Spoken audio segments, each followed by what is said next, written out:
webinar. Okay, hi again, and welcome everyone to our webinar. My name is Rula Bashour, and I work as the project manager for the Transforming Higher Education project. It's a collaboration between the American University of Beirut, the Global Confederation for Higher Education Association of Agriculture and Life Sciences, GECHERA, Earth University, and the Kellogg Foundation. The purpose is to transform higher education in selected universities in Mexico and Haiti, and advocate for university change globally through the GECHERA network of higher education association. This is our fourth webinar of this series, and this one is titled Community Engagement Under COVID-19. Is it possible? So the objective of this webinar is to share and discuss the challenges of community engagement during a pandemic such as COVID-19. How do we continue to involve and serve our community when they need it most in these times, and in a way that fits the new virtual learning model which is dominating the universities around the world these days. During this webinar, we will share and learn from universities that are meeting this challenge in innovative way and effective ways. I would also like to welcome our participants from project partners from the pilot universities in Mexico and Haiti, from the GECHERA Association, and from all other institutions across the world. I would also like to welcome our speakers today from Costa Rica, Uganda, Mexico, and Lebanon that we will be introducing shortly. So this webinar will last for 1.5 hours, an hour and a half. We have 4 panelists. Each one of them will have a short intervention presentation, and then we will have a time for discussion and questions. As you may have noticed, as participants, your microphones and videos are turned off because of the large number of participants. So they're only enabled for speakers and presenters. The participants can use the chat box to send their comments or questions. And please make sure to send it either to all panelists or to everyone, not only privately to the speakers or the host. So we will receive all the questions and collate them and then share them later at the end in the discussion session with everyone. So feel free to write your comments there. Now I would like to introduce our moderator for today's webinar, Dr. Jim French. Dr. Jim French is the director of the Transforming Higher Education project, and he will be moderating the webinar today. Jim, the floor is yours. You're muted, Jim.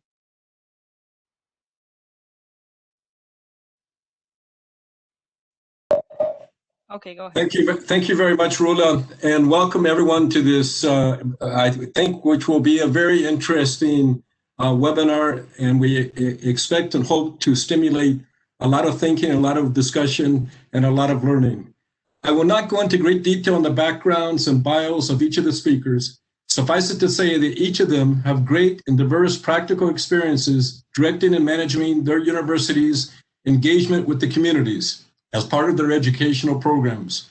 They will share some of their experiences on how to integrate the community as partners within their educational models and what are the challenges that COVID-19 has presented and what they have done to overcome them. The first panelist is Professor Julieta Mazzola from Earth University, an international university with faculty and students from around the world located in Costa Rica. Dr. Julieta Mazzola is a social and human development professor at Earth, and since 2007, she coordinates the community development program, which is a key integral component of the Earth educational model, making up one of the 5 elements of success promoted by the Transforming Higher Education project. Julieta, the floor is yours.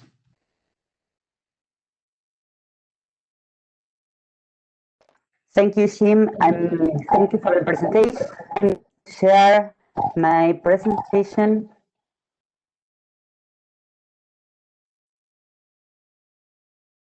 Can you see it? Yes? Yes. Well, hello, thank you very much. I'm going to do an overview about community engagement, and I'm going to share with you our experience during COVID in a service learning course called the Community Scenario. First of all, well, what is community engagement? I'm going to give you a general concept about community engagement describes the collaboration between institutions of higher education and their larger communities, local, regional, national, global, for the mutual beneficial exchange of knowledge and resources in a context of partnership and reciprocity.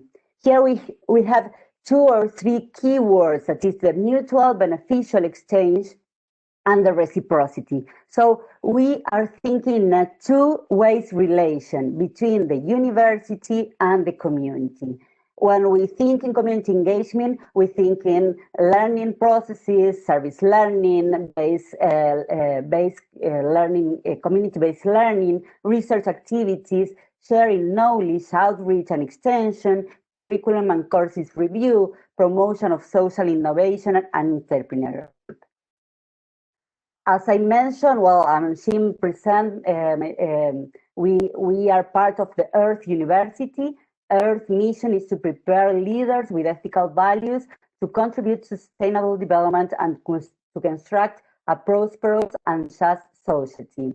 Our actions, our vision is related with that our actions are mission driven to alleviate poverty, promote social justice, and build a future where our communities achieve sustainable and shared prosperity. So as you can see, our mission and vision are related, close related with the community engagement. Well, this webinar is related with COVID. So the question was, is it possible community engagement in time of COVID? And my answer is yes, it is. I'm going to present briefly our experience in a course called Community Scenario that is part of another course called Work Experience. We are working with students in the first and the second year and with the students in the fourth year. The objective, the academic objective with first and second year students is to promote the social awareness and commitment of the students, involving them in community engagement in community development activities. In the case of the fourth year students, the objective is to design, implement, and evaluate an annual project of professional experience and participate in community development processes. So the first and second year students are going to be working only 15 weeks in the community in this course. And the fourth year students are going to design and implement an annual project. In this year, because of COVID, we have changed and we have included third year students too. So this year we have been working with first, second, third, and fourth year students. And the role of I'm going to mention it, but the role of third year students are related with the objective of 4 years. Well, what we are doing in the community, the 4-year students develop projects in sustainable agriculture, in the economic dimension and in the social dimension. For example, they depends of the needs and the problems of the communities. They design projects related with good farming practices, integrated waste management, pest management, marketing, accountability, added value, entrepreneurship, or communication strategies. They promote leadership with women or young people, or they strengthen the organizational capabilities. We work with families, we work with farmers, we work with groups of farmers or cooperatives or formal or informal groups, and with secondary school students. Well, what happened with the COVID? Well, what we did with COVID?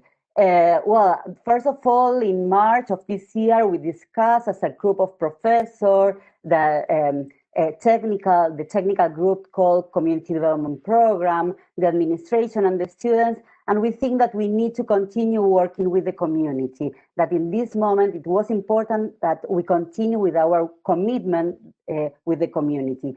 And the project that our students have developed or designed in January, they need to continue with this project.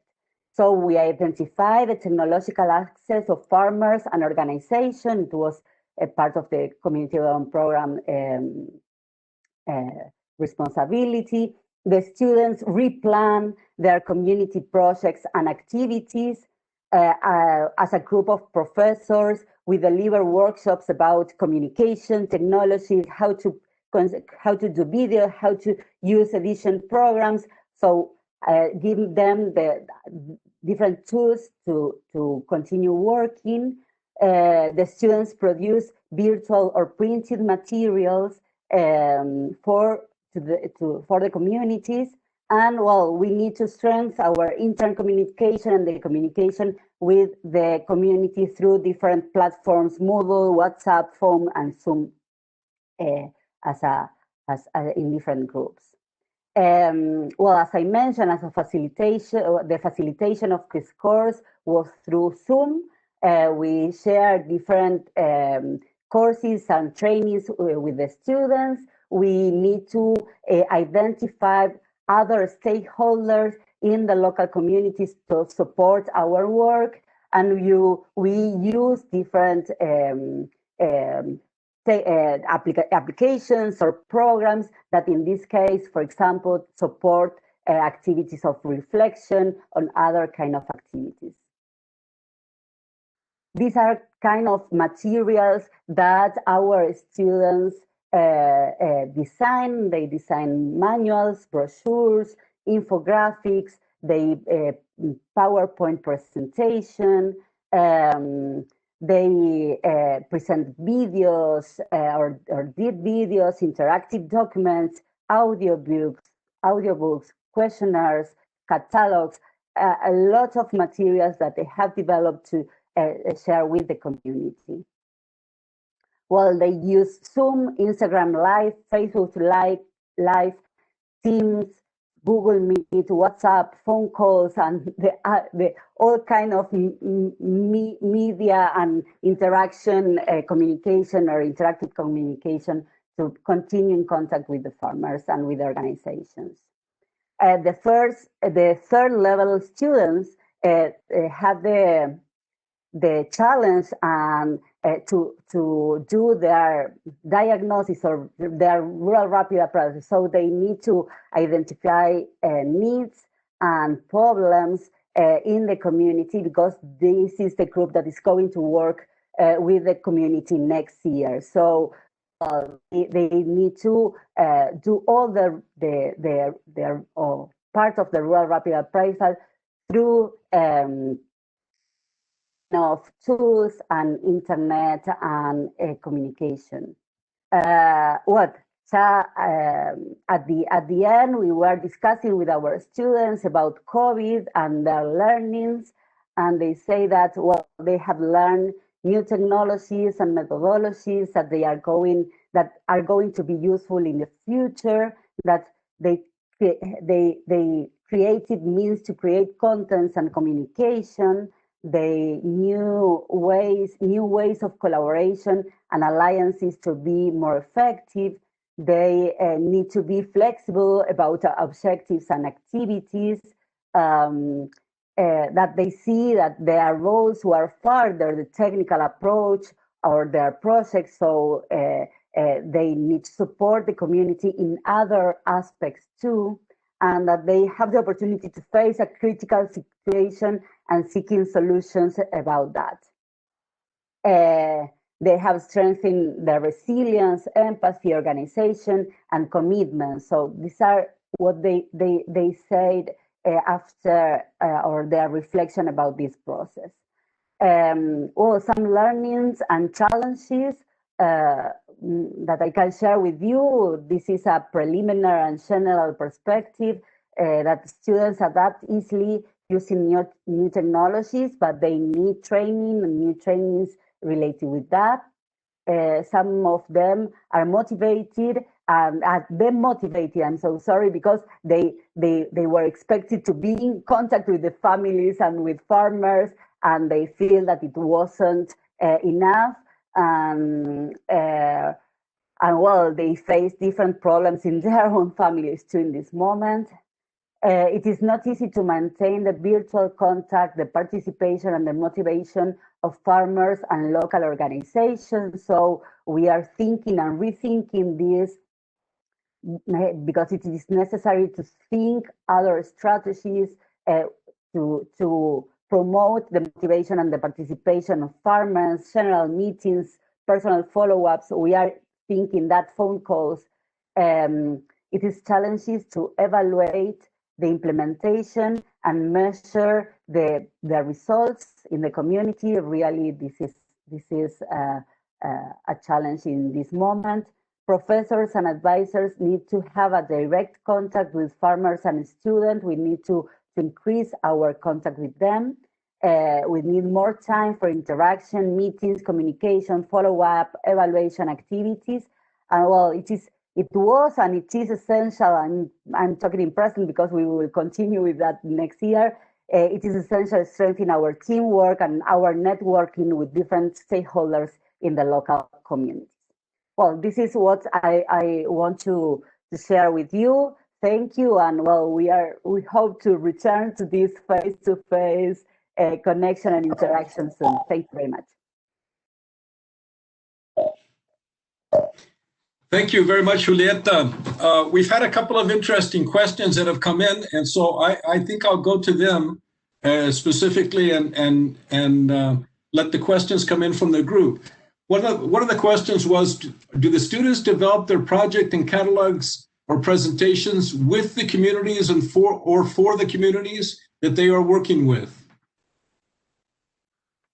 Okay, well, we have well, I didn't have time to explain all the process, but really I present you that we have a community development program that is a platform of 3 technical professionals that are working with the community permanently. So they sign strategic lines to work with the community after diagnosis that they have done before, and the 4th level students are going to develop annual projects in relation with these strategic lines. In this case, the students define or design their projects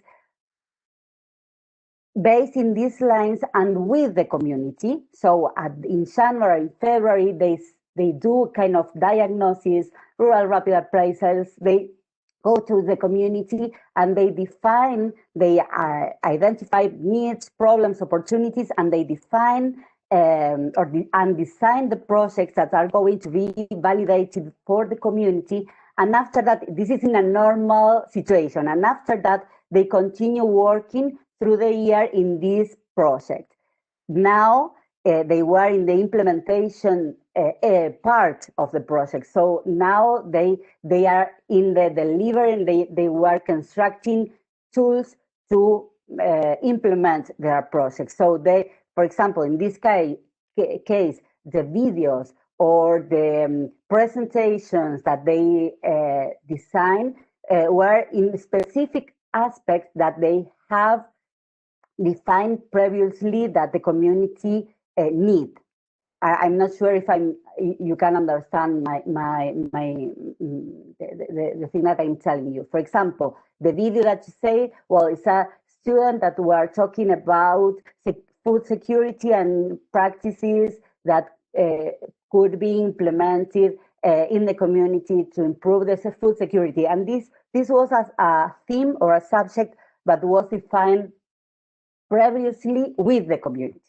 Yes? It was okay? No, I can hear me. Thank you, Julieta. I think there will be time later also maybe to go into a little bit more detail.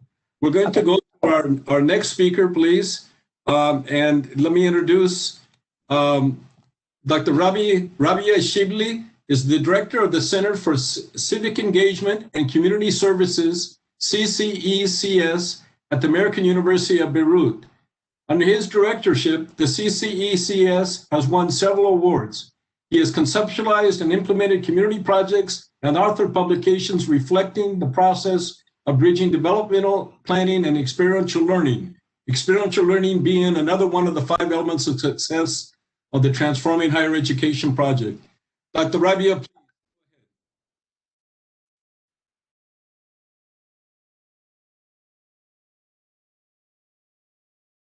Yes, I'm able to unmute myself and put the video. Okay, hi everyone. I just had some difficulty with putting it on screen. I'll try to abide by the 8 minutes. So I'm Rabia Shibli. I present the Center for Civic Engagement and Community Service at the American University of Beirut. Second slide. Okay, so this is the conceptual and operational framework of how CCS functions. There are 3 key pillars for our operations. One is the transformative education for the scholarship programs. The second one is community-based learning or community-engaged learning. The third one are the CDPs, the community development projects. And as you can see, we fit within this trinity of the university, the communities, the underserved communities that we work with, and the donor or the what we call the socially responsible partner. So I'll start with the first section. So for the scholarship programs, AV has I think close to 700 or 750 scholarship students, and in addition to the academic requirements, they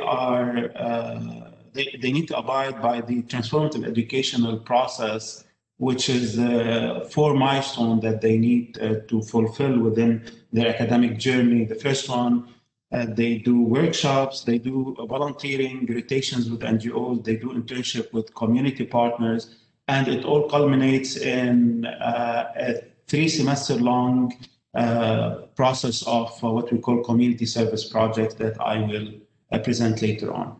So during the pandemic, students came up with many initiatives, whether on safety prevention measures or hygiene practices. Again, because the scholarship students we have from the region, from sub-Saharan Africa, and again from Lebanon and its neighborhood.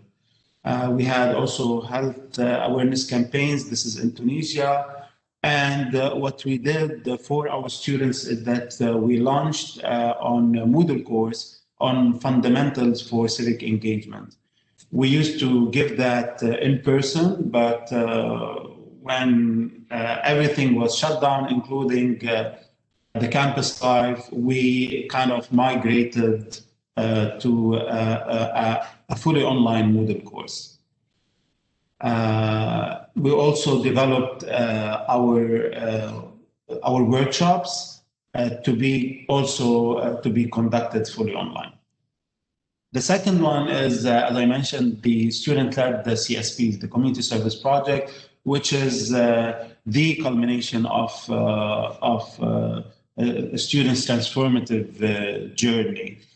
So this is where the team, they work in groups. It's multidisciplinary, and every student receives the seed funding. Under our supervision, they have to choose a theme which is relevant to the community that we're working with. They identify a problematic, they design a strategic intervention, they run the thing through procurement offices at AUB, they purchase whatever they need of equipment, and they go down there to implement the project with the communities.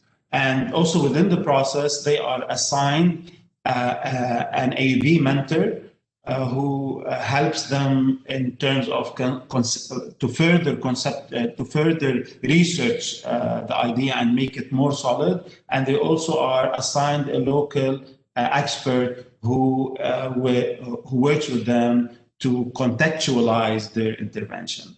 And these are, so when we were hit by the pandemic, a lot of projects were geared towards fully online. So this is an example of a project that was conducted it was like a full virtual implementation. So it was a coding program that looks at unemployment and that equips youth with the skill that they need to access the digital job market. Another example, this is kind of a blended project. So this is a project on environmental sustainability. The strategic intervention was to introduce effective waste management techniques for food waste generation, and the implementation was online portals, video tutorials, door-to-door awareness campaigns. So they were able to do like a hybrid intervention. The third example is this needed to be conducted fully on site, but it was done with students taking the precaution measures. So basically with the social distancing as much as possible, the masks, the hygiene requirements, and what have you. So this was looking into social cohesion. As you know, Lebanon has the largest per capita of refugees worldwide. We have close to 1 million registered Syrian refugees out of a total population of 4 million. So this project was looking on the theme of social cohesion, and the problematic was how can we mitigate the tensions among the refugees and the host communities by doing projects that brings both teams to work together towards a common goal. So that's the first section. The second section is the community engaged learning. This is where we are part of, we work closely with AB professors to kind of design the curriculum for that will be considered as community-based learning course. So for this, we try to ensure social impact, reciprocity. So what is in it for the professor, what is in it for the community that we're working with, and we try to ensure that there is a certain percentage of academically relevant fieldwork that needs to be conducted by the students. And to be honest, this is where a lot of professors that we've been working with faced major challenges, especially when they had to, again, fully migrate online, and it was overwhelming. And this is maybe where we later on can discuss it. The load for conducting a community-based learning course with impact for the community, it is such a big effort for professors in regular time, in normal times to deliver. So with the pandemic, that has been like an overwhelming challenge. So the third section, I will end with the third section, which are the community development projects. And these are the long-term, multi-year intervention, highly funded, big, like this is where we need to secure big funding. And the targets here are maybe in the thousands, if not the tens of thousands. So I'll just give you a few examples. So this project is Pro Futuro, and we've already started this project 3 years before the pandemic, because we needed to reach out to 10,000 out-of-school refugees. So this already had equipped us with the necessary skills that we need to contextualize online learning with our other project that we are currently conducting. So this started 3 years before before COVID, and as you can see, the whole classroom is in a suitcase. So we train the teachers of how to utilize and how to conduct online courses with refugee children and underserved communities.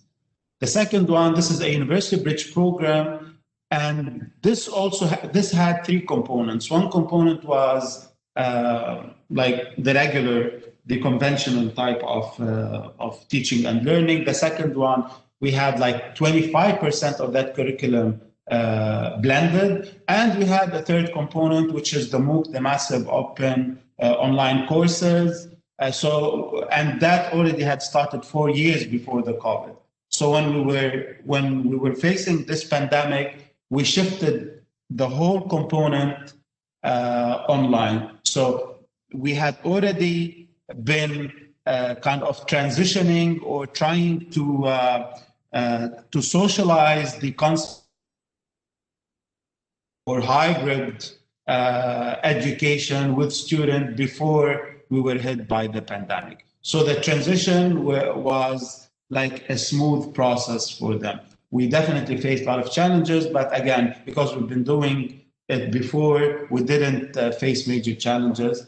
The third project is digital skills. So this is where we are working with refugees and underserved Lebanese to equip them with what we call transferable skills to join the growing online market. What we're doing here is, again, using, so for example, now we have 5 centers in Lebanon. Every site, every classroom, we used to take 30 students. So now in every classroom, we reduced the number to 10, maintaining the social distancing, and the afternoon shifts is conducted fully online.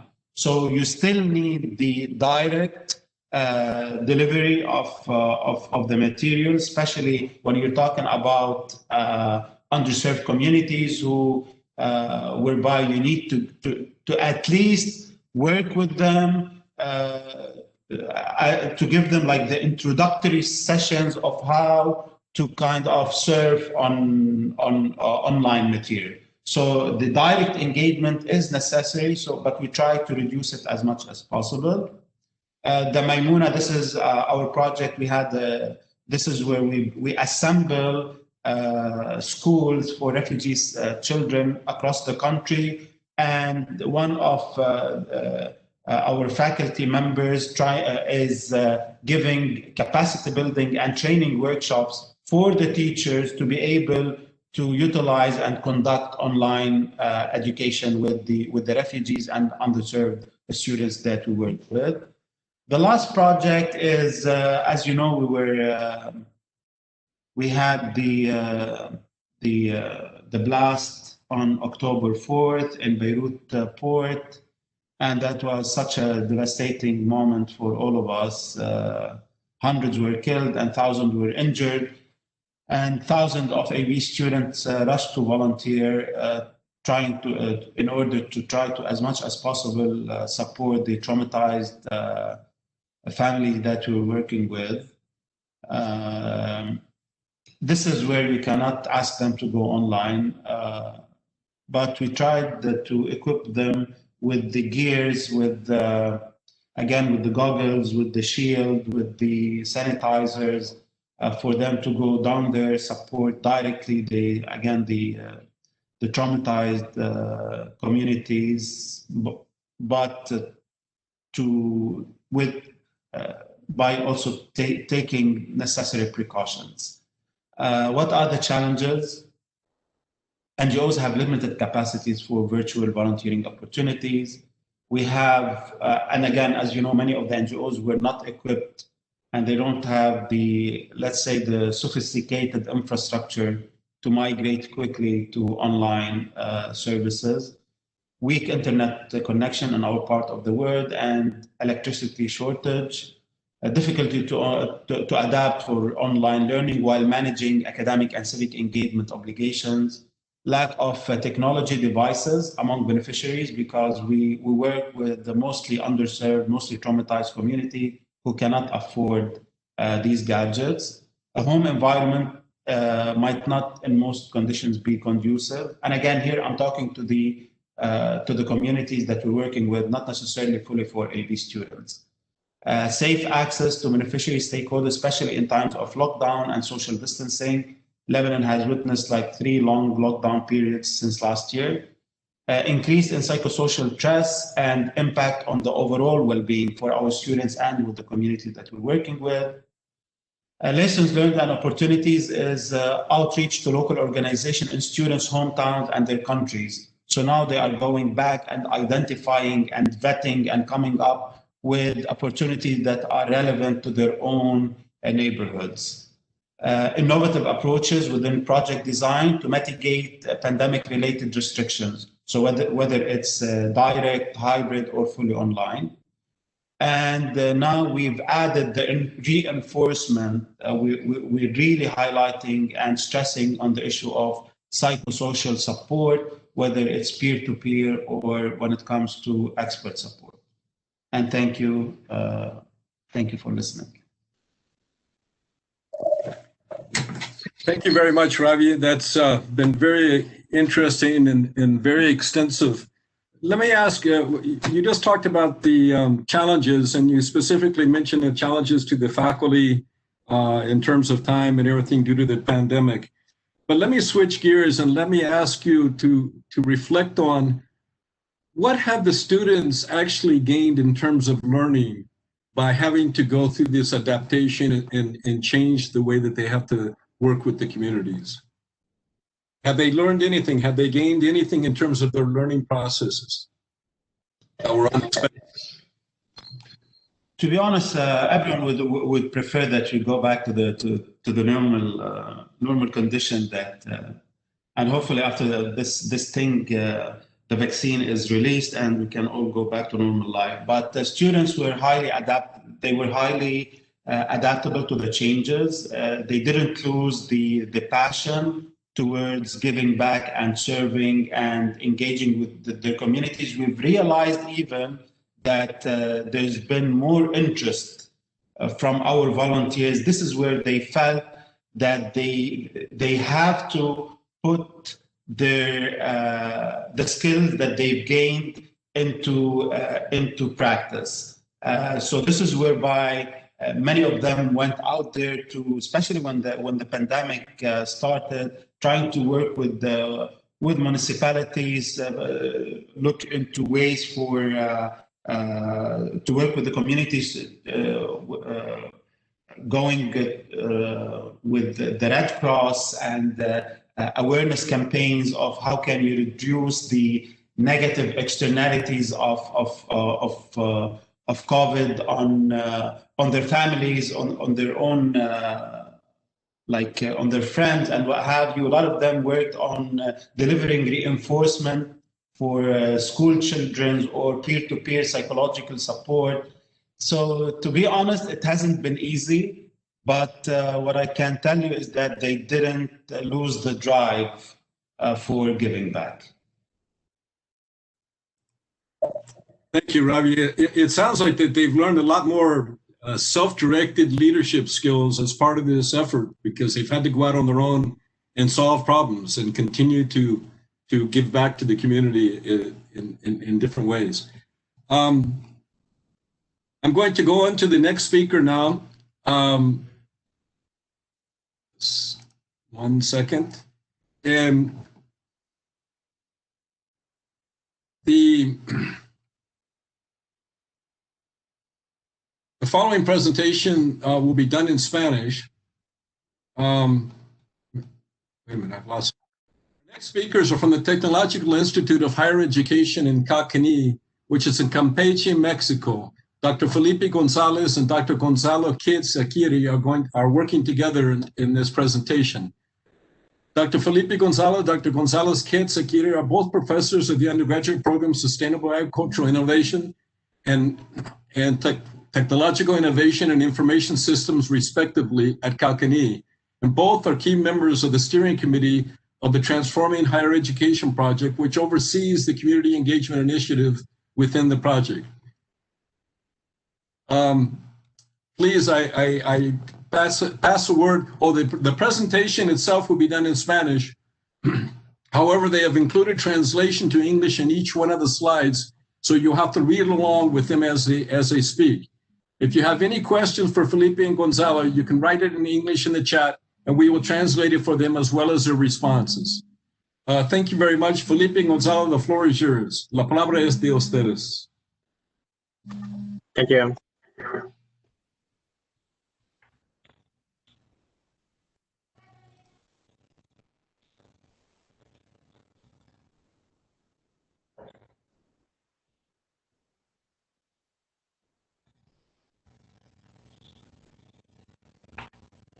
¿Me escuchan?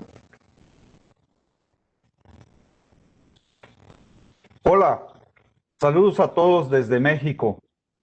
Gracias a todo el equipo del proyecto Transformando la Educación Superior por darme la oportunidad de compartir nuestra experiencia relacionada con el desarrollo comunitario en tiempos del COVID-19. Hoy les quiero platicar sobre la adaptación de estrategias para el desarrollo comunitario en la formación de líderes éticos de cambio que implementamos en el Instituto. Para empezar, un poco de contexto.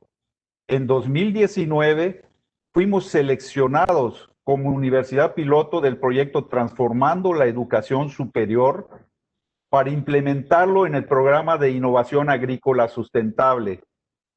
Este se destaca por mantener un ambiente educativo vivencial, con prácticas de campo en nuestra aula y laboratorios abiertos, y prácticas de extensión realizadas en las comunidades, principalmente en huertos de traspatio agroecológicos sustentables. Respecto al desarrollo comunitario, nuestra principal estrategia residía en fomentar la creación de huertos comunitarios que los alumnos lideraban en equipos, con el fin de que pudieran observar y analizar y tomar decisiones en la solución de problemáticas de la comunidad. En un primer momento se formaron 22 huertos en 7 comunidades, los cuales aumentaron hasta llegar a 32 huertos. Esto representó para nosotros un avance en el impacto del programa en el desarrollo de las comunidades. Para apoyar esta estrategia, se construyó un lombricompostero para producir humus y lixiviado. Se repartieron semillas y plántulas que sirvieron de materia prima para impulsar los huertos en las comunidades. Al igual que para el resto del mundo, debido a la pandemia, para nosotros ha sido un reto mantener la comunicación con nuestros estudiantes, principalmente por la falta de servicios de conexión en las comunidades, por lo que hemos tenido que romper paradigmas y salir de nuestra zona de confort para mantener la calidad de enseñanza en nuestra institución. En estas condiciones de distanciamiento social, no ha sido posible la atención al área agrícola didáctica debido a que las instalaciones de nuestro instituto se han mantenido cerradas, por lo que tuvimos que trabajar de manera remota en los huertos de traspatio, enfocándose hacia el desarrollo comunitario. Debido a las limitaciones de conexión a Internet que predominan en las comunidades, de forma estratégica se definieron horarios para la atención estudiantil en línea, procurando el uso efectivo del tiempo. Esto nos permitió continuar trabajando en las metas académicas establecidas. Adicionalmente, los alumnos se organizaron para crear redes de apoyo utilizando los medios de comunicación disponibles, grupos de WhatsApp, llamadas, redes sociales, lo que les ha permitido un trabajo colaborativo para el desarrollo comunitario. La segunda adaptación estratégica que utilizamos fue reubicar el lombricompostero en las instalaciones de una organización sin fines de lucro, dedicada a apoyar el trabajo de las comunidades. Para ello se asignaron alumnos responsables de la atención con actividades de consultoría, teniendo el cuidado de respetar las normas de higiene establecidas. El comité técnico y la academia acordaron asesorar a cada estudiante para instalar en su hogar un pequeño lombricompostero con el apoyo de alumnos de semestres avanzados que radican en comunidades cercanas. Esta estrategia permitió la participación de las familias, quienes recibieron capacitación sobre la extracción de lixiviados que sirven como material nutriente para los huertos de traspatio. Debido a que los estudiantes provienen de las comunidades, se facilita la interacción y la comunicación con los miembros de su misma comunidad. Por la falta de semillas que inicialmente fueron distribuidas entre el alumnado para dar inicio a los huertos agrícolas sustentables de traspatio, en esta ocasión se optó por solicitar y permitir el uso de especies de plantas medicinales y ornamentales en las que pudieran aplicar las instrucciones recibidas en las sesiones de clase en línea. Adicionalmente, algunos alumnos trabajaron en la generación de semillas criollas o in situ, producción de abono orgánico y producción de plántulas, lo cual permitió fomentar la generación de ingresos económicos propios, el autoconsumo de alimentos inocuos y el intercambio de productos en la comunidad. Con agrado, hemos descubierto características de liderazgo y creatividad en nuestros estudiantes, impulsados en parte por las condiciones actuales. Al no haber acceso a las herramientas, han desarrollado dispositivos de reemplazo para dar atención a sus huertos agrícolas sustentables de traspatio. Como comité técnico, participamos activamente en la implementación de estrategias y esperamos mantener esta sinergia para enfrentar los retos por venir. Gracias por esta oportunidad para compartir.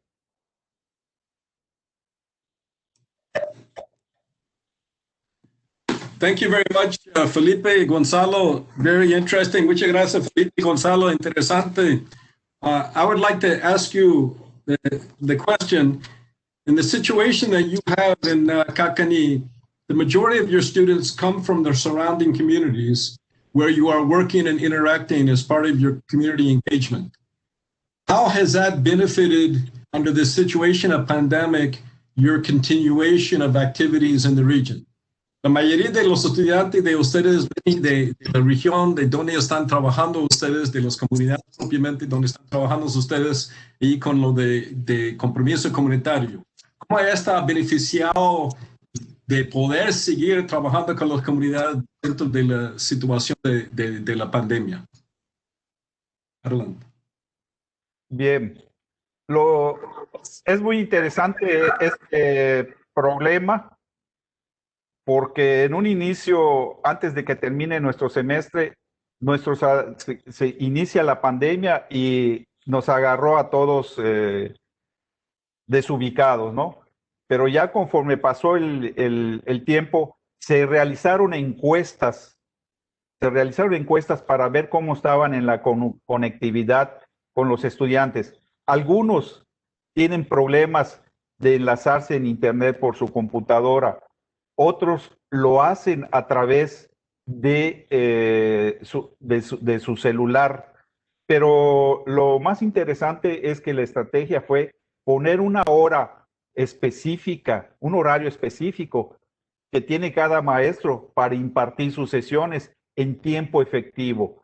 Entonces, a ellos les daba oportunidad de ir con algún conocido o ir con un pariente para poder tomar las clases.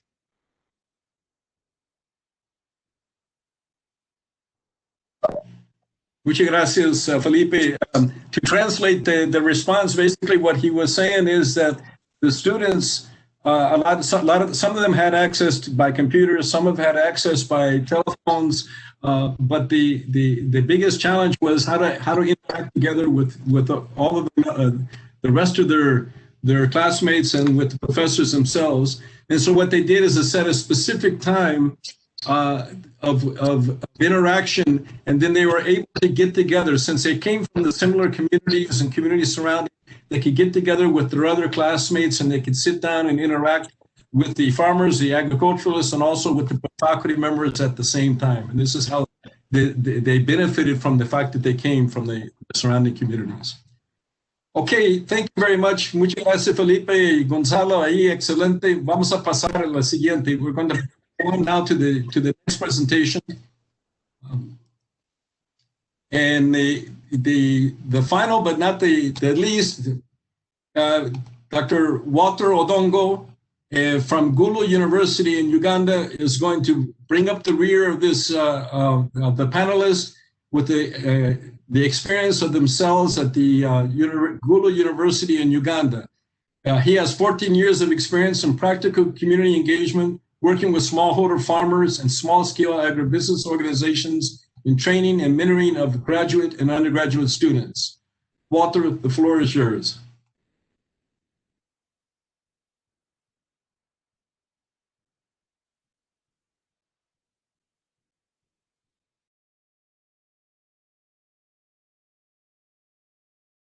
Okay, thank you. Can you hear me? Yes, we can hear you now. Walter, can you put it on the full screen, the presentation?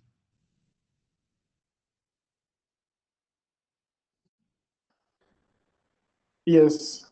Thank you, Jim, for the introduction, and thank you all the participants in this webinar. I'm Walter. I will share with you our perspectives of community engagement and give you our perspectives in this COVID times.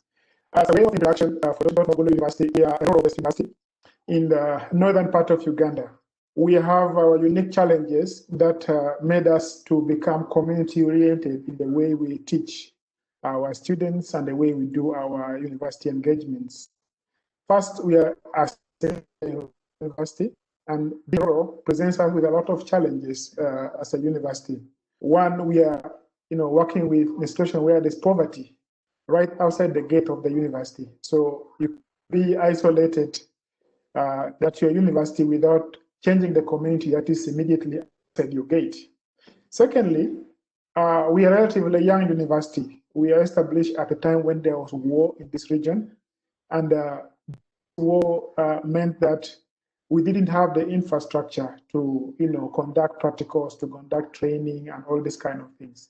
So that meant that we set our focus of community engagement to try first of all to change the small older communities who are the majority and poor communities around the university, move them from subsistence to commercially inclined agricultural activity, but also make sure they can meet their food and nutritional needs.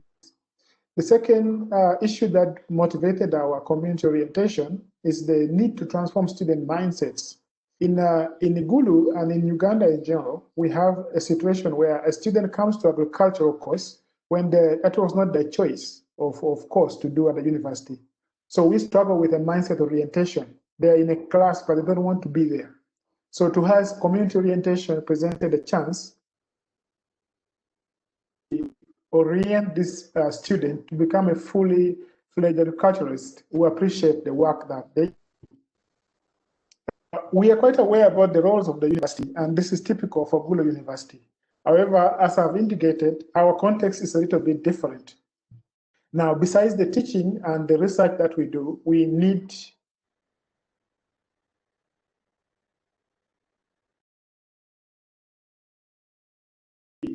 we are embedded in, and that provides us the environment where we need to engage the communities. Now, ours is a two-pronged approach to community engagement. One, we have what we call the student-centered outreach model. If you see the left-hand side of your screen, through this student-centered outreach approach, we work with the communities around the university. At the beginning, we are working in a 10-kilometer radius where we send students using bicycles to reach out to the communities, identify their farming problems, as well as seek for solutions, innovative solutions, provide research possible outcomes from that, and share that experience. In that way, we are having a cross-learning between the students, the community, and the faculty at the same time. So that became a circular approach to learning. And whatever the students identify as a challenge in the community is brought to the faculty, and solutions are taken back to the community. That created one big route for us to really engage with the community. Now, from the student-centered outreach, Another interlinked model is what we call the agribusiness innovation model. Now, some of those research problems, some of those challenges in the community are related to marketing, are related to, community health problems. Some of the problems are easily transferred into business enterprises. And I'm giving this perspective from the Faculty of Agriculture, where I've been working for the last 15 years. Now, when we develop these innovative ideas, we guide the students to package this into business ideas, business plans, through which we provide funding and they're able to implement those business ideas as a trial for about 1 year. After that, they graduate, but the feedback, the business proposal is refined and is taken back to the community for possible, scaling up. But also some students take it up and use them as their own business enterprises upon leaving the university. Now, this is very important because in the face of COVID-19, we have had a lot of challenges to continuing to engage with our communities. Our challenges range from the fact that the university is closed, and we needed to get alternative ways of continuing to engage and be relevant in our community. I've put here on this slide about 6 approaches that we use, and I will explain some of them in the next. But the typical situation of under normal circumstances, we, for instance, work with community youth and women groups who are supported under various government projects to mentor them on business skills development. We take them through a simple business plan using a business model canvas, and this we make sure our students take the lead, especially the graduate students, to mentor the communities, develop business plans, work on their financial plan, the recording, so that they're able to make their businesses succeed. Now, in the case of COVID-19, similar to the experiences from Mexico and the experiences from universities were closed. We are in a poor part of Uganda. Internet connectivity is very low. And even on that, access to gadgets like smartphones, computers is not very possible. Then we needed to follow the SOPs, the standard operating procedures for COVID-19. So we needed to change. Our experience from this perspective is that there is need for a university to develop alternative approaches to engaging with the community. Then, as we're doing community engagement, we have organizations that have developed partnerships with the university, and they're willing to continue to work with students even when the university is not working. The third approach is that those alternative approaches, the two which we have started to make sure our function and operational during this COVID time, we have a radio, a university radio, which we use to disseminate information to the communities, but also a farmer call center where farmers are able to call in and have their farming problems, challenges, answered, or someone to attend to them. And then we have also been able to collaborate and work with existing programs. I will give examples of the World Food Program in northern Uganda. In this,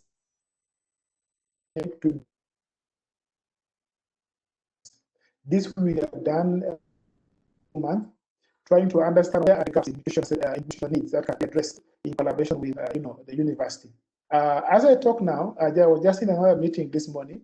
One of the government programs in northern Uganda has been disseminating agricultural technologies. It's called Prerna, in collaboration with the district local government.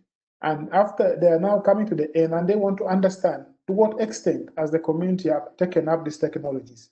So we have been developing tools, and next week we're going to roll out to do an assessment of technology uptake. And this again, support with the leadership of our students, but also they take this as their own research projects. The other thing which we have continued to do, and you can see in these pictures, we are working with the district local government. We have in Uganda, the population is skewed toward the youth. About 50–60% are youth and women, and the challenge of unemployment is very real. So the government, through development partners, have come up with a number of financing modalities to support these youth and women groups to develop businesses where they can get a source of income. However, we find it, a university finds a niche here to work with these groups because The money is provided without training on business management or entrepreneurship skills. So we have collaborated with district organizations and the government to provide incubation training and mentorship to the women groups and the youth groups in the community. This was still possible during the COVID times, of course, following the SOPs and the relevant restrictions. So we engage with close to 300 youth and women, training them in business and entrepreneurship skills and mentoring them through that process. Also, through our student enterprise scheme, before the lockdown, we had funded a number of student projects, which they continue to implement during the lockdown. We've been able to follow them up with online training in business mentorship, but also we have been able to guide them to adapt, because most of their businesses were in and around Gulu and around the university. But now, when they went home, we needed to fine-tune their businesses to fit the situation that they find themselves in. And a number of them have been able to adapt to that. The other one which we have picked up because of the COVID challenges, the university radio was there, but was only serving within the university community. As I talk now, we have got a frequency which can broadcast throughout northern Uganda, which is a bigger geographical coverage. And within the next, I think, 1 month, we are able to have that radio expanded in frequency and new equipment for broadcasting. And also we have our farmer call center, which I just mentioned about it, where farmers are able to call in, of course at a fee, which is still a challenge to us, but we would have actually preferred to have a free call, but they have to charge the service provider for the call. But this has also been helping us a lot during the COVID times. As a university, we think we have immersed ourselves in the development needs and spheres of our communities. And I think this makes us relevant. And our motto is for community transformation. We are trying to live through that. Thank you.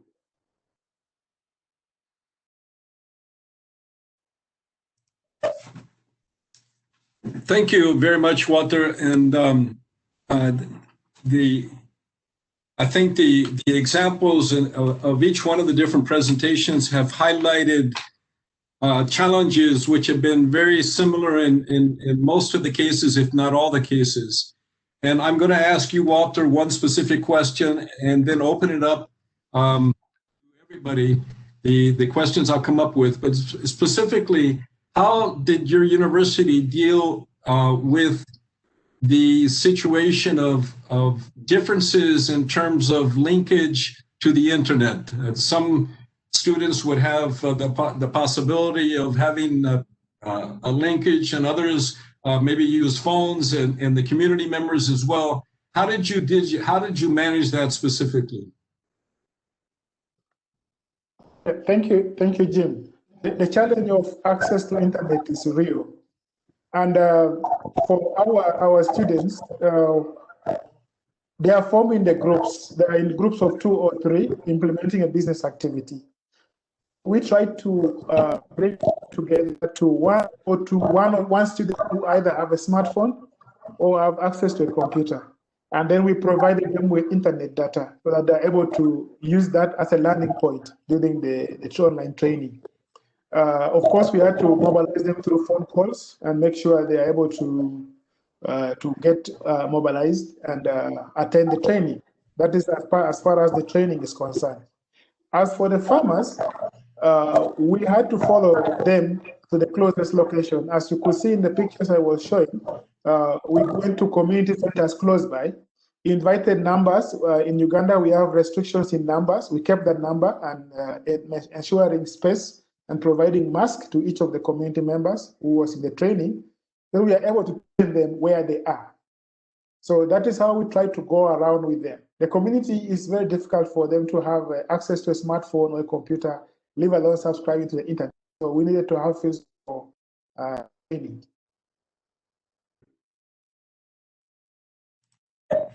Thank you, Walter. I'm going to ask a general question, and whoever would like to address it or answer it, just raise your hand or go ahead with your microphone.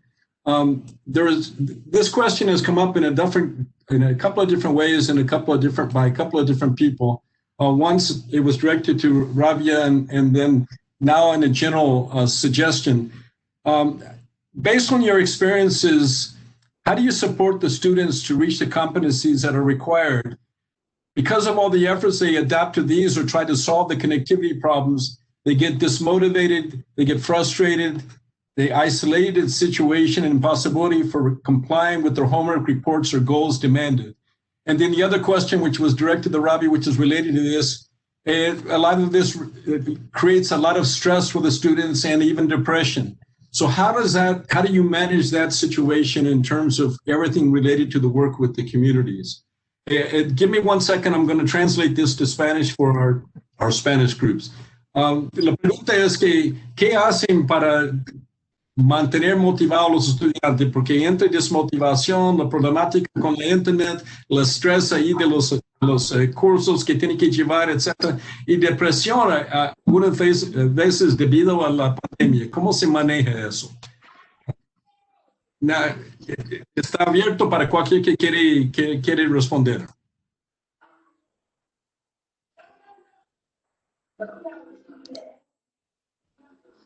Does anyone want to go ahead? Yes, I can.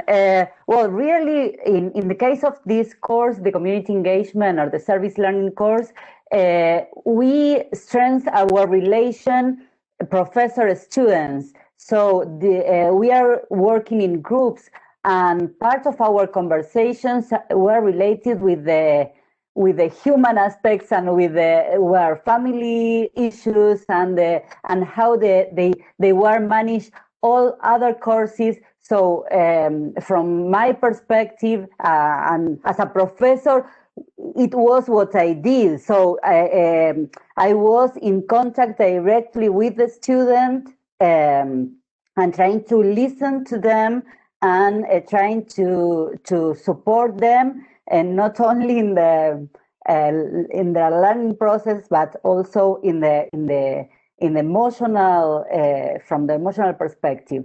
Well, as you know, we are a small university, and our students were living here in the university. Fortunately, we have a group of asuntos estudiantiles or student office that give them other kind of support from the psychological perspective.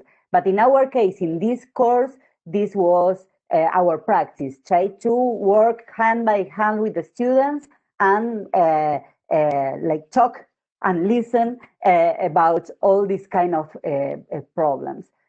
I think that I can share. Thank you, Julieta. Muchas gracias. Does anyone else want to respond to that question? Gonzalo? Sí, gracias. Yo creo que está relacionado con las características de los estudiantes.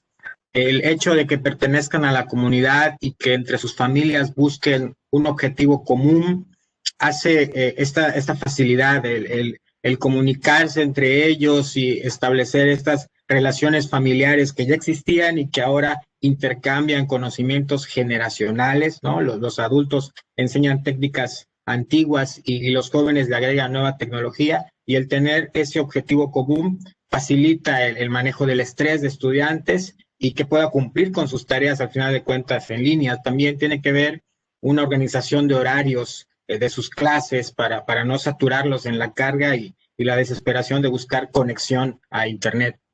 Creo que eso impacta bastante.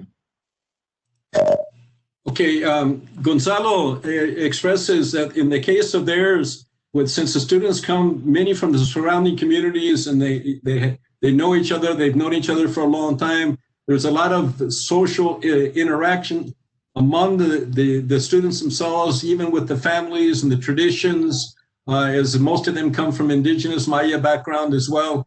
And this supports them in terms of minimizing the stress. They're able to organize and work together in terms of timing so that they can work together on homework that they have to do, on projects that they have to work on. So that has allowed them to minimize the stress much more than would happen possibly in other types of situations.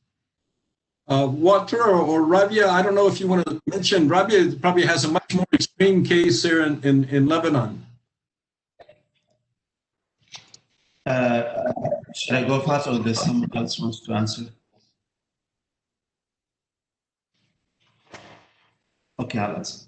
I want to stress also on the importance of what can we as unit directors, or there's echo and okay, no, it's better. What we are doing to support our staff, because at the end of the day, we are managing or directing units whereby our staff members have always to be productive, to be energetic, to be positive towards the working environment here, in order for them to give back, to go out there to work with the students or with the communities that we are working with. So I think we need to highlight and emphasize on our role in terms of what can we do to our own staff members, because the burnout level, and I'm talking about a country like Lebanon, we are witnessing economic collapse, political instability, in addition to COVID. So we are kind of at the intersection of a perfect storm. So on a personal level, I'm trying as much as possible to make the work environment here as normal as possible and as accommodating as possible for my own staff members before thinking of the second tier or the third or the fourth. So that's my main priority. If we're not able within our own house to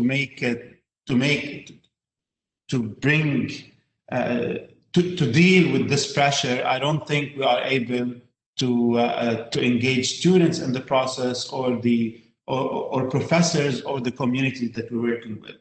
As I've shown in my presentation, AUB and the Center of Civic Engagement, we're working specifically on the education component.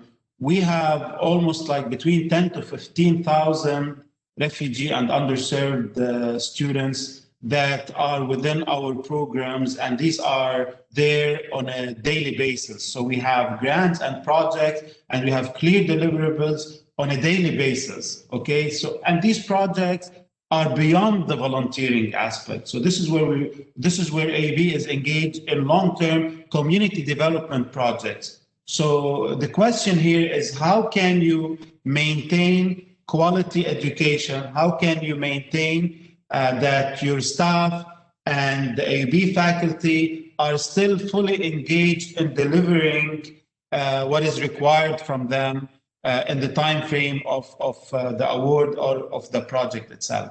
So that has been also very challenging, and for time being, we have still been successful in terms of reaching these milestones, and actually we've been ahead of many other organizations that have been much slower in terms of migrating or shifting towards blended or towards online, maybe because AUB has a very strong IT department, IT unit, and the professors have been adapted to online courses, the MOOC system, and it's been easier for them to migrate into that system. Yet there are still so much challenges that they are facing. When it comes to the students, when you link the volunteering opportunities or their community service projects with challenges that for them now it's becoming more of a necessity for them to address. So now Corona is the COVID is you can feel it. When it comes to mental health, livelihood, education, on all aspects. So we are trying to link this pressing challenge to their own realities. Okay, and this is where we are seeing that students are more and more aware about the necessity of civic engagement, again, as a pressing challenge rather than as an extracurricular activities that is kind of a leisure, they do in their leisure time or what have you. Thank you very much, Rabia. Excelente. Walter, I'm sorry, I did not see your hand earlier. Please go ahead. Thank you, Jim. My response to that concern, community engagement activities has a tendency of bringing students closer to the faculty staff. I have this from the students I work with, especially now that we cannot attach them to the communities. The ones who are doing businesses are able to approach me. They call and they say, I have this business idea. Can you help me refine it? Can I get some funding? In the last 2 months, I've been able to fund three student projects who are during the lockdown time, the COVID time, when they're at home and they're in different parts of Uganda. So that opens an avenue. And I'm saying this from our perspective in Uganda, where there tend to be a gap between the university staff, the professor, and then the student. Through community engagement, you go through informal settings where you interact with students freely, and then they open up. So when they have some challenges, they're able to approach the staff and express their concerns. And that way, I think we have been able to handle the issue of lack of motivation and all this kind of things. The second one, the students who are placed in the previous cycle of community engagement placements, because of the interest from the organizations, who are able to keep contact with those organizations. During the lockdown, some of the staff were laid off. So these students were able to offer their service to this organization as a way of keeping them busy, but at the same time they're learning and giving back to the community. So they were motivated by themselves, and I got this through the organizations where we place the students, that they're still working with the students after their period of placement has actually ended. So again, with that, there's a lot of motivation from the students to continually engage with this community, this organization that we place them to. And what motivates that, in our perspective, is the fact that there's a prospect for job retention after the placement period when they finish the studies, because a number of our students have gotten job placement, and unemployment in Uganda, I already mentioned, is very high. So when a student works with an organization for about 3 to 4 months, they know their potentials, and a good number of them have gotten retained where they have been working. So that is another source of motivation for continued engagement among students. Thank you. Thank you very much, Walter. That's excellent. I'm going to ask one more question. It's a kind of a general question, more related to the management of the community engagement activities. But there were two different persons that asked something related to that. And I'd like to, the question is, how do you actually interact with the community? How do you make the contact? And do you sign some kind of an agreement with the community in terms of how you're going to work with the community, etc.?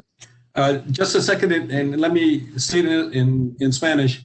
Gonzalo, Felipe, ahí la pregunta es que, ¿cómo se interactúa con la comunidad? ¿Se firman algún tipo de acuerdos, se desarrollan qué es que se van a hacer, cómo es que se va a funcionar, o están ya en un proceso de aprendizaje, o cómo será? Who would like to respond to that question? Se planearon estrategias desde un principio antes de entrar al segundo semestre, al semestre que estamos cursando. Una de ellas fue organizar la parte interna con programas de seguimiento, programas de tutorías. Por supuesto, también la parte externa con nuestros alumnos que ya no iban a tomar clases presenciales, sino van a hacer un aprendizaje vivencial, cada quien desde su comunidad en su casa. Entonces, la estrategia fue cómo hacer que nuestras prácticas vivenciales las desarrollen nuestros alumnos en su casa. Entonces, cada alumno diseña, nosotros ponemos el concepto, ¿sí? En este caso, si se trata de la materia de edafología, el maestro de edafología les da la parte de cómo pueden hacer de manera práctica lo que tenían que hacer en la escuela. Si es la producción de hortalizas, ¿qué hortalizas vamos a usar? ¿Cómo pueden producir ellos sus semillas? ¿Y cómo pueden abonar? Es una interacción que hacemos entre las horas de teoría con las horas de práctica. Esto es muy motivante para nuestros alumnos porque se impulsa en ellos el desarrollo y la innovación de nuevas ideas. Ellos van creando sus prácticas alrededor de cada una de las lecciones que los docentes les dan en línea. Eso sí, hay que tener flexibilidad con los alumnos que a veces no se conectan, pero que se pueden comunicar a través de los grupos de WhatsApp. No sé si quieres aportar algo más, Gonzalo. Sí, en realidad la manera en cómo resolvemos los acuerdos es buscar el apoyo de sociedades ya que trabajan ya con las comunidades previamente. Una de ellas es Chilibito, se llama la sociedad. Es una sociedad no lucrativa, ya tiene previo un contacto con la comunidad y lo que hacemos es incorporar estudiantes a ese tipo de sociedades para entonces empezar a desarrollar este intercambio y comunicación con las comunidades de manera más formal. Excelente, gracias Gustavo, Felipe. Translation, they develop relationships with different NGOs and societies within the communities themselves, and then the courses plan within the courses, the theoretical and practical activities that they realize on the campus, and then the students through those societies that are developed, the NGOs that are developed, that they're working with, work and develop activities that will continue the coursework that comes from the courses themselves within the communities themselves. And they identify, since they come from those communities, they identify who they're going to work with, and they discuss and negotiate how the activities are going to take place. Anyone else? Julieta? Yes, in our case, thank you, Tim. In our case, we connect. As I mentioned, we have a community-run program, and this is a platform. So they made the first connection with a municipality, other social organizations that are in the territory, other groups, big groups of agricultural committees or agricultural committees. So they, and in relation with them, we identify the kind of projects that they are working and how we can work together in these projects. And with them, we define the groups or the farmers that we are going to work with.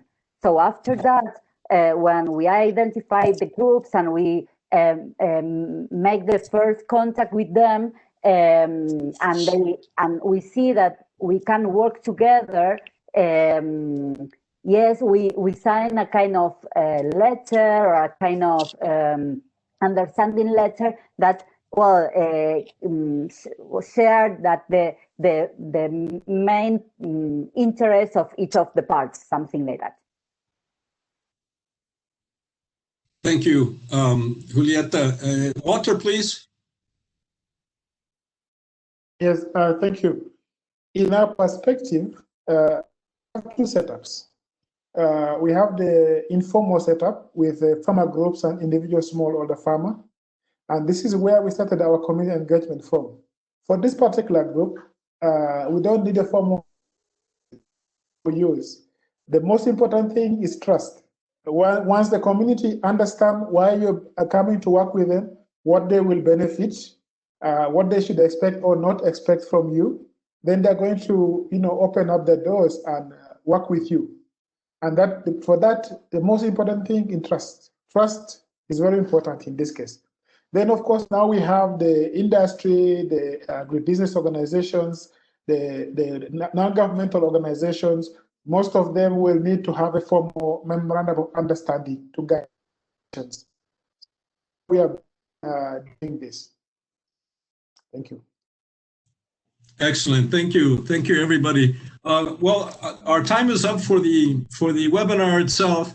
I would like to just wrap up by saying I think that we've learned an awful lot that we have commonality across the region and in the different countries and different regions around the world in terms of working with the community and the community engagement, the importance of that, and that the response within the situation of the pandemic itself has been, yes, we can continue to do this work. Yes, we've got challenges that we have to face, but yes, there's great benefits involved, particularly with the learning and the increased learning that takes place, the increased self-learning, the leadership skills that are developed by the students as they go out to continue to wrestle with these challenges, which is part of what all of us have to do as professionals in the future. So this is one side benefit of the pandemic. Of course, there's a lot of frustrations. There's a lot of challenges. The issue that we've discussed in terms of how do we deal with the stress levels of the students and the frustrations that students feel at times, and we've heard different ways that is done within each one of the different situations. I want to take this opportunity to thank each one of our panelists, Julieta Mazola, Watolongo, Rabia Shivli, Felipe Gonzalez, and Gonzalo Cates. This has been an excellent discussion, and I hope everyone has benefited from it. Please look at join our Facebook page group that is working on this, which is led by Julieta Mazola and Rula Incorporated in terms of our chat, the information where you can find that. And we hope to see you in the future on another webinar specifically related to community engagement and our other webinars themselves. Thank you to all the participants who have been involved and participated today in the questions and answers. Rula, I'll pass the microphone over to you. Thank you, Jim. Well, actually, you covered most of it. It's time to wrap everything now. And thank you so much for our audience and for their contribution. We had over 75 participants today who actively participated in the Q&A session. And as Jim mentioned, we would like to invite you to our community engagement Facebook group, a group moderated by Julieta. I actually added the link in the chat box. We were recording this webinar, so we'll make it available on our website, and we will share it as well with you by email. So please feel free to share with interested colleagues. And thank you again for our panelists today, and also thank you, Jim, for your excellent moderation today. Thank you, and have a nice day or evening, everyone. Bye-bye. Thank you, everyone. Bye. Thank you, everyone.